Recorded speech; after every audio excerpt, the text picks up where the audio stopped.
They say the soul of a convent is not found in its prayers, but in its silence. A silence that listens, a silence that remembers, a silence that holds its breath, even when no one else is there to hear it. St. Mary's Convent sits alone in the hills of Vermont. Built in 1891, shuttered in 1976. But abandonment doesn't always mean emptiness. In some places, something stays. Something without a name, without a body. And sometimes it's not the living who keep vigil. They say you can hear them if you're quiet enough.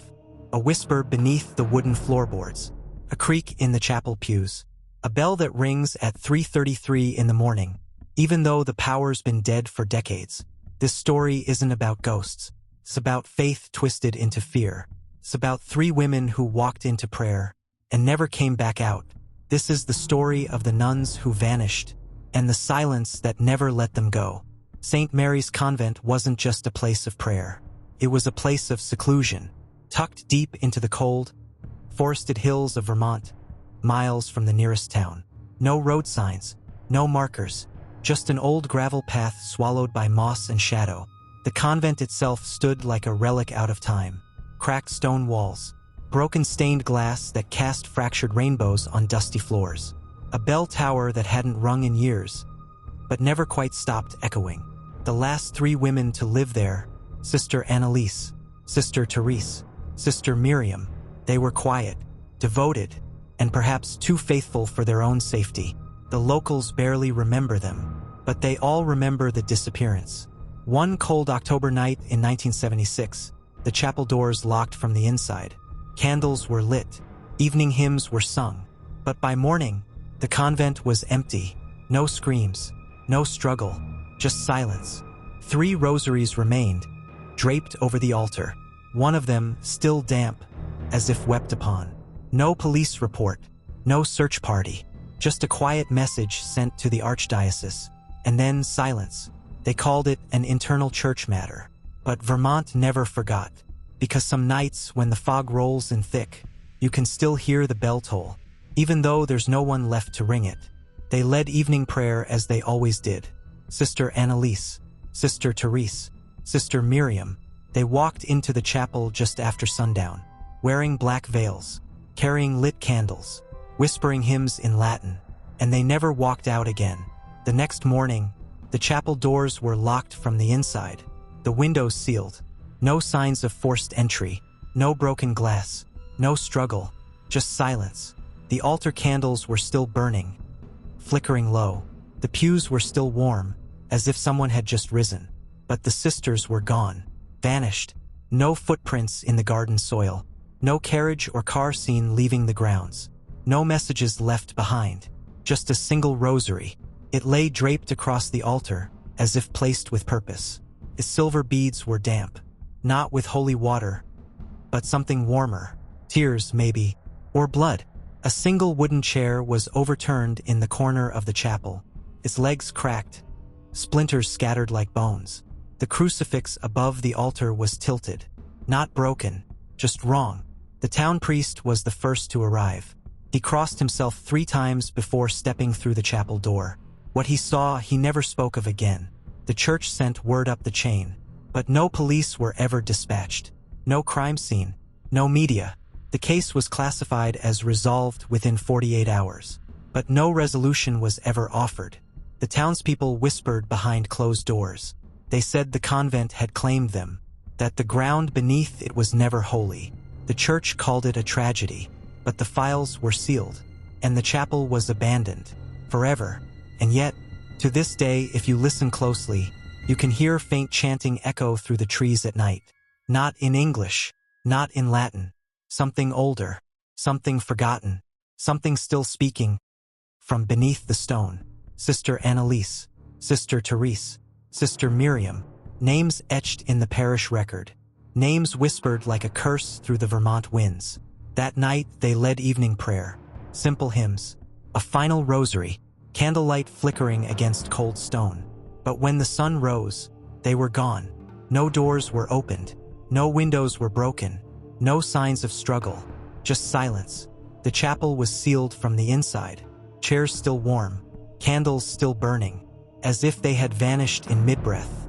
At the altar, one thing remained. A single rosary, its silver crucifix resting on the cloth, still wet as if kissed by tears. The church claimed they had been reassigned. The town knew better. The convent had taken them. But the records, they were wiped clean. No transfer orders, no exit logs. Just an echo. 3 names, erased. The next morning, Father Mullen came to check on them. He knocked once, then again. No answer. He unlocked the front doors with his master key. But something was wrong. The bolts on the inside were still latched. The windows sealed. No way in, no way out. The sanctuary was cold. Yet the air was heavy, like a room that had been breathing all night. 3 prayer books sat open on the pew, each turned to Psalm 88. Darkness is my closest friend. The altar still held the hosts, untouched, unblessed. On the floor near the pulpit, a scrawl of red wax, barely visible. A symbol not found in any Catholic rite, but traced in a spiral, inward. A search was ordered, quietly. No sirens, no flashing lights, just whispers behind church doors. And when nothing was found, the case was closed. No police reports, no obituaries, no questions. The diocese called it a private matter, but the townspeople began calling it something else. The weeping disappearance. Because for nights after, people swore they could hear crying. From behind the chapel walls, they found it lying on the altar. Not placed, not draped, but dropped, as if someone had let go in the middle of prayer. A rosary of black onyx beads, silver links, the crucifix bent slightly at the neck. It wasn't from the convent's collection. No record, no donor, no origin. But the strangest part? The beads were wet, not damp from humidity, wet like they'd been submerged, like someone had wept over them moments ago. Lab results would later reveal. It wasn't water, it wasn't oil, it was saline human tears. Yet no fingerprints, no DNA, just that faint trace of salt and grief. Sister Miriam's personal journal mentioned a rosary like it once. Months before she vanished, she wrote, "It doesn't belong to us, but it's always here. No matter where we lock it, we find it back at the altar, waiting." After that morning, no one touched it again.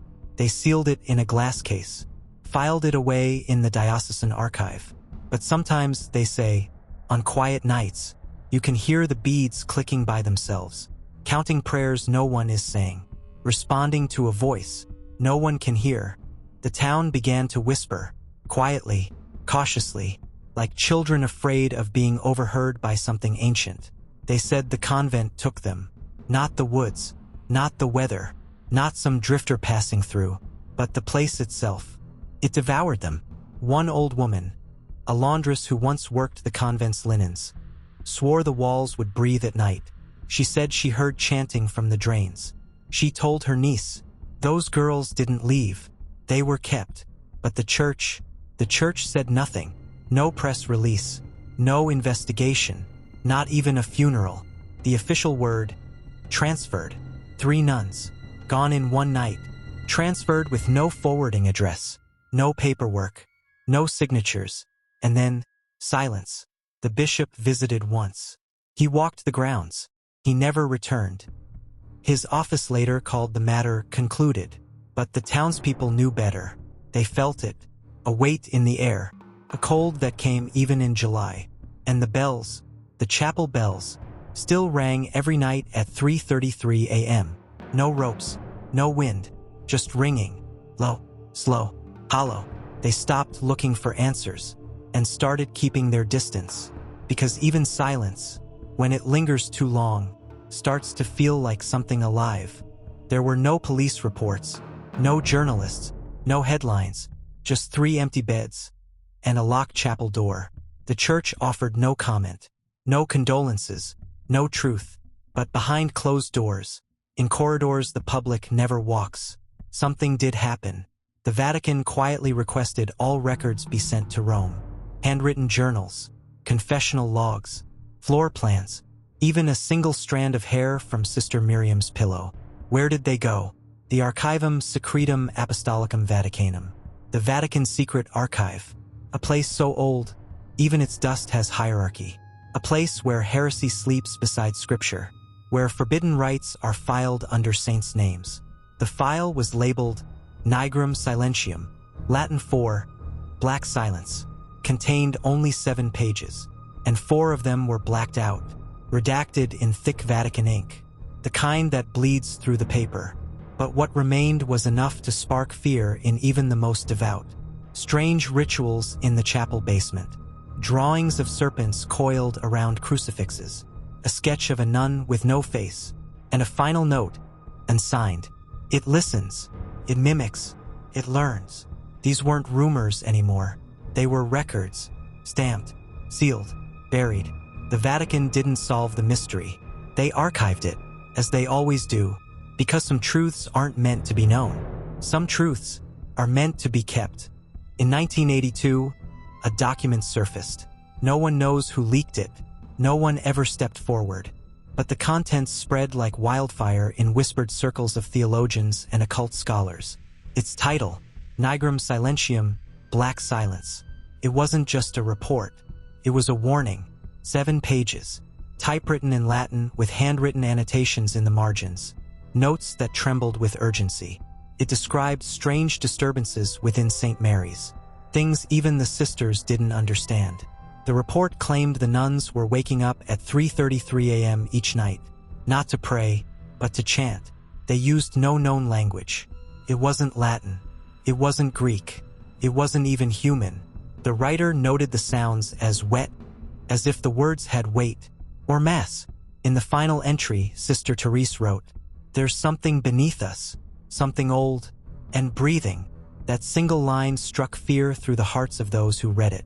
Because St. Mary's had no basement, no crypt, and no catacombs, at least not officially. The church dismissed the leak as a fabrication, a hoax, forgery. But a few insiders, scholars, exorcists, defectors, knew better. One of them said it best. If it were fake, the Vatican would ignore it. But they didn't. They buried it deeper. Because sometimes silence isn't absence. Sometimes silence is alive.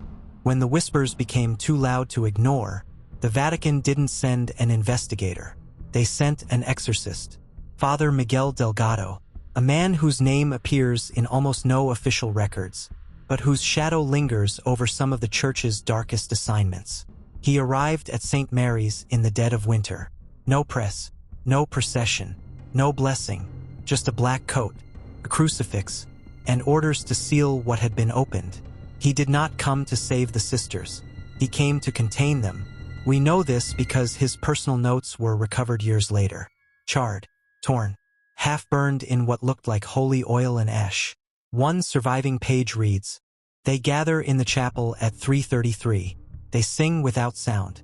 The ground moves when they kneel." Another, more chilling line, "They do not fear the cross. They mimic it."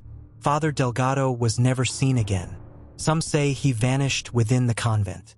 Others claim he was institutionalized, his mind shattered by what he witnessed. But the result was the same. The convent was sealed. No ceremony, no explanation, no record, just wooden planks over sacred stone, nails driven into holy thresholds, and a silence deeper than faith itself. That's when St. Mary's became more than abandoned. It became forbidden, a place even the devout feared to speak of. Because if the church sends an exorcist, but leaves no blessing behind, what does that say about what was truly inside? It was 1994. A bitter autumn wrapped Vermont in cold fog and dying leaves. That's when they came. Not priests, not pilgrims, urban explorers, the kind drawn to abandoned places like moths to rot and mystery. They had heard the stories of missing nuns, of locked doors and whispered prayers in the dead of night. But what they found was not in any blueprint. Behind the altar, a crack in the wall. Not vandalism, not decay, a hidden staircase. Worn stone steps spiraling downward into blackness. The deeper they went, the colder it grew. The walls were carved with symbols. Not Christian, not ancient, something else entirely. And the air? It reeked of sulfur and roses. At the bottom, a single iron door sealed tight. No handle, no hinges, just rusted scripture scorched into the frame. Sancta Mors, Holy Death. They forced it open. Inside, a room with no windows, no light, and 7 kneeling figures, robed, motionless, veils covering their faces, hands fused together in grotesque prayer. They did not move, they did not speak, but one of the explorers began to scream, a long, broken scream that didn't stop for hours. He was later found wandering miles away, naked, muttering Latin phrases he had never learned, carved into his chest with a broken shard of wood. Sancta Mors. That door is sealed again now, by chains, by prayer, by fear. But some say, if you listen beneath the chapel floor, you can still hear those figures breathing. Years passed, but the stories never stopped. Locals claimed to hear bells at midnight, even though the chapel tower had no bell inside. Hikers went missing near the wooded perimeter. Their phones were found, still recording, filled with static, and something that sounded like chanting underwater. Then came the former nun. She never gave her real name, only that she had once studied at a sister convent, one connected to St. Mary's through a silent order. She was old, blind in one eye, and terrified to speak, but she did. Her words, shaky and soaked in tears, they weren't praying to God. They weren't praying at all. They were feeding something. She claimed St. Mary's was built atop a forgotten altar, one predating the church itself, a relic from a time when people worshipped, not gods, but forces, dark, silent, endless. She said the Vatican knew that St. Mary's was never just a convent.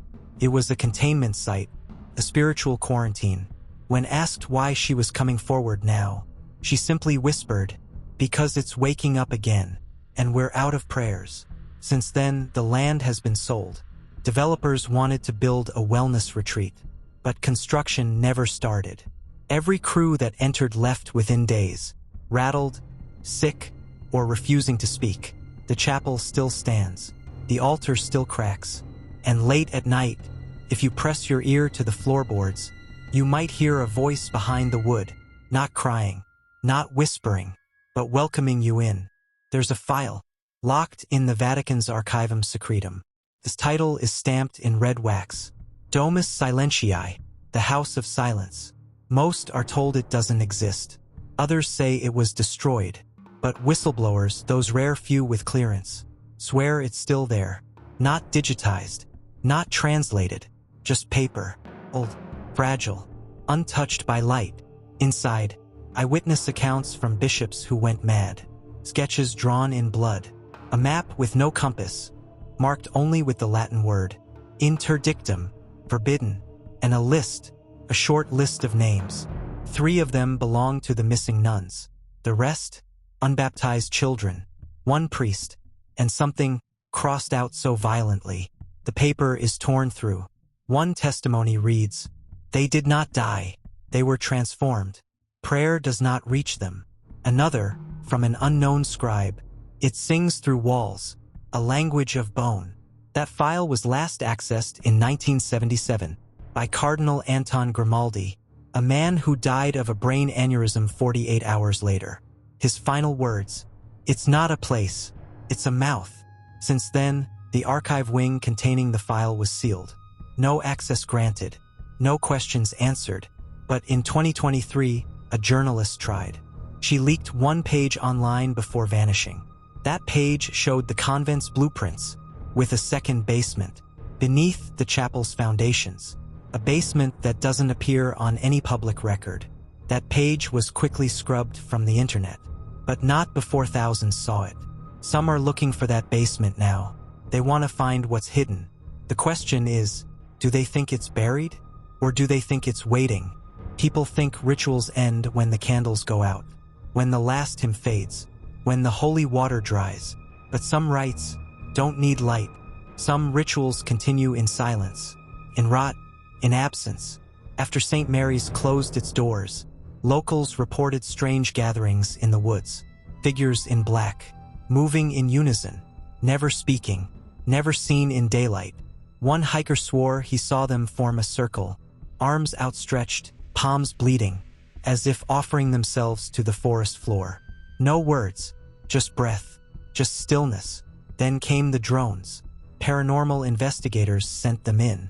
The footage showed corridors deeper than blueprints allowed. Hallways looping back on themselves. Crosses hung upside down, not in mockery, but reverence. And in the chapel's heart, beneath shattered stained glass, was something new. A symbol drawn in ash and bone. Not satanic, not sacred, but hungry. It pulsed in the footage, like it knew it was being watched. And at 3:06 a.m., the drone feed cut out. Before it died, a single frame flickered, a figure in a veil, standing perfectly still, head tilted at an unnatural angle, watching the camera, eyes glowing not with light, but with memory. The drone was never recovered. The team that sent it in never returned to the site. And still, candles appear on the chapel steps, unlit, but warm to the touch, as if they had just been held by someone who never left. There's a sound they talk about in whispers, a bell that tolls where no bell exists. It rings only once, always at 3:07 a.m., and always followed by silence so deep it hums. Locals say it's the last bell, a death knell not for the body, but for the soul. It started after the third nun vanished. The first to hear it was a retired groundskeeper. He lived just beyond the hill, never spoke of the convent until that night. He was found on his porch, staring into the woods, ears bleeding, muttering the same word over and over, "Answer." Days later, others heard it too. A group of ghost hunters live-streamed from outside the chapel. 3:07, the bell rang. Their cameras shook. Audio warped. And in the final seconds of the stream, the screen froze on a single frame, the chapel door open, a shadow in the doorway, and eyes, not glowing, not shining, but reflecting something. None of them were facing. The team went missing for 3 days. When they emerged, they had no memory of entering the convent. But each had burn marks on their palms, in the shape of a bell. Since then, the sound has spread, has been recorded as far as Albany. Always faint, always isolated, always followed by a dream of stone halls and bleeding candles. One woman said she saw the 3 nuns in her sleep, floating above the altar, mouth stitched shut, but still singing. What song? The one the bell began. Now, they say if you hear the last bell, don't answer it. Don't move. Don't speak. Just pray that whatever hears it first isn't listening for you. There are places no sunlight remembers, not because the trees are thick, but because something deeper forbids the light. St. Mary's was one of those places, but the darkness didn't stop at its walls, crept outward, into the surrounding forest, into the air, into the people. Survivors, those who wandered too close, speak of sightless spaces, patches where your flashlight won't work, where your shadow disappears, where you can hear your breath, but can't feel your body. One man called it the hollow veil. He said it moved, shifted, and whispered to him in Latin. He didn't know Latin. When pressed, he translated one phrase again and again. "Let the sisters in." Others reported inverted echoes, voices that mimicked their speech, but said things they'd never said. And always the same dream followed, walking barefoot across cold stone, dripping walls, a choir humming in reverse. At the end of the dream, a door, sealed with wax, bleeding light from underneath. And just before waking, the unmistakable feeling that something behind the door is listening. Some say the Vatican sent a team. If they did, there's no record, no press, no survivors. But for years after, priests from surrounding towns refused to drive past St. Mary's. They said it made their rosaries burn. And to this day, no bird flies over the site, no deer walks through the grounds. Nature itself has declared it unholy. And beneath it all, beneath the rot, the silence, the prayers lost in time, something ancient waits, not dead, not asleep, just waiting for someone to open the door. Before the church boarded up St. Mary's for good, one last nun remained inside, Sister Agnes. She refused to leave, refused to speak, refused to eat. All she did was write, day after day, page after page, hundreds of them, filling every inch of the chapel walls with ink and blood. When the diocese finally broke in, they found her sitting at the altar, eyes sewn shut, hands folded, smiling. She was dead, but her body was warm, as if she'd just finished a prayer. The writings were confiscated, sealed away by the Vatican. But one page escaped, leaked by a former seminarian who later vanished without a trace. That page reads, "3 were taken, 1 remained, but I opened the silence and let him through. His choir wears habits. His mercy is hunger. He is the shape between prayers." Below that, a symbol, not Catholic, not pagan, but primal, a perfect circle of 13 veiled figures, all facing inward, all bleeding from the mouth. The page ends with a single sentence: "We were never praying to God." After that, the convent was sealed in concrete. No windows, no entrances, just a slab of stone with no name.